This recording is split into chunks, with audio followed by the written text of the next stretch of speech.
Hey everybody, happy Wednesday. This is Josh Erdman, CEO of Systems and Marketing Solutions, going live on Facebook to talk about the marketing tip of the week. I think this is our 11th week in a row, so great for consistency. I'm glad you're here to join us. We started an FAQ series on just various topics. Last week was more website specific, and we've been gathering questions that are going to be more focused on Google questions that I'm getting.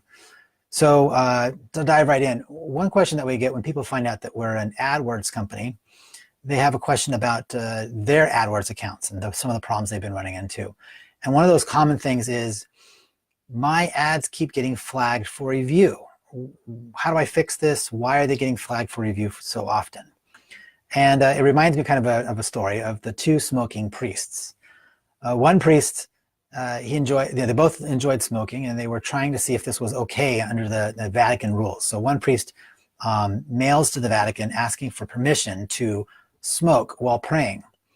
And he's received a letter back saying, absolutely not. You should be centrally focused on prayer. You cannot smoke while praying. Both priests are disappointed until the other priest decided to send him a letter. And that priest asked, can they pray while smoking? And that's when they got a completely different response, saying, of course, smoking while praying, there's never a situation you're in where you can't pray. So when it comes to resolving the issue with Google Ads and your ads being flagged, a lot of times it's how you address the problem or how you ask the question. In our case, we frequently have clients that get ads that are flagged. Some of them should never have been flagged to begin with, and we call in and have a conversation.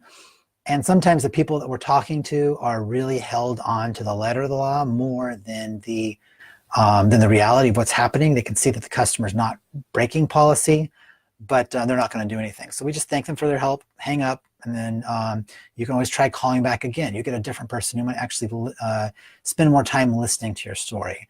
Another thing to realize is sometimes when you call in, there's a language barrier. So making multiple phone calls helps. The other thing to be careful of in this is that you might be getting flagged because of policies. Google has strict policies in healthcare and medical, especially when it comes to pharmaceuticals. Also in regards to weapons. When you realize what their policies are against, it might help you change the text of your ads so you're not towing the line so close on breaking that. When it comes to weapons, for example, it's okay to sell a scope. It's not okay to sell a firearm. In knowing that, you might sell scopes, or you might sell a monocular, just a single binocular instead, things like that. There's different ways to go and work with Google to make sure that you're in policy. So hopefully that helps you. The other thing that I'm going to address today is another kind of Google question. It's SEO related, and that is video good for SEO? Does video help my website? And that answer gets complicated. When you talk to an engineer about video and SEO, they might quickly look at your question and realize that it's not helpful. Google doesn't read what's being said in a video. Google looks for text. So in that sense, if you only have a video, Google can't read it. So that might not help your SEO. So what you'll end up seeing a lot of people doing is they will have a whole paragraph, but then they'll have a supplemental video that also addresses it, but it's their own script. It's a talked script. It's certainly not anyone reading the article to you.